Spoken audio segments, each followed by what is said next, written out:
বিশ্বজুড়ে made in Bangladesh tag নিয়ে ছড়িয়ে পড়ছে ওয়ালটনের পণ্য।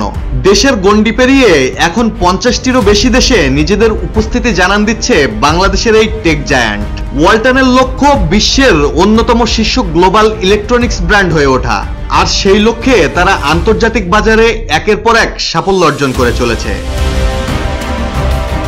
গত অর্থ বছরে ওয়ালটন তাদের ব্র্যান্ড বিজনেস আরো 7টি নতুন দেশে সম্প্রসারিত করেছে। এর মধ্যে রয়েছে উত্তর ও মধ্য আমেরিকার ক্যারিবিয়ান দ্বীপ বার্বাডোস, ওশেনিয়া অঞ্চলের ফিজি ও ভানুয়াতু, আফ্রিকার ক্যামেরুন ও কেপ ভার্ডে এবং এশিয়ার শ্রীলঙ্কা ও সিঙ্গাপুরের মতো দেশ।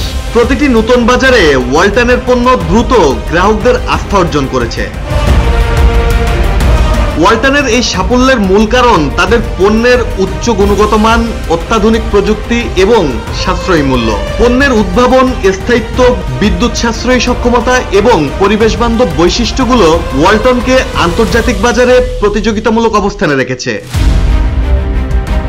এই সাফল্যের পেছনে রয়েছে ওয়ালটনের শক্তিশালী গবেষণা ও উন্নয়ন। দক্ষিণ কোরিয়ায় স্থাপিত ওয়ালটনের গ্লোবাল রিসার্চ অ্যান্ড ইনোভেশন সেন্টারে প্রতিনিয়ত বিশ্বের সর্বাধুনিক প্রযুক্তি নিয়ে গবেষণা করা হচ্ছে। ইউরোপ, আমেরিকা এবং অন্যান্য উন্নত দেশের বাজারের চাহিদা অনুযায়ী পণ্য তৈরি করা হচ্ছে, যা ওয়ালটনকে নতুন নতুন বাজারে প্রবেশের সুযোগ করে দিচ্ছে। ওয়ালটন শুধু একটি ব্র্যান্ড নয়, এটি বাংলাদেশের সক্ষমতার প্রতীক। মেড ইন বাংলাদেশ কথাটিকে বিশ্ব দরবারে নতুন উচ্চতায় নিয়ে যাচ্ছে ওয়ালটন। ডেস্ক রিপোর্ট, জয় জয় দিন।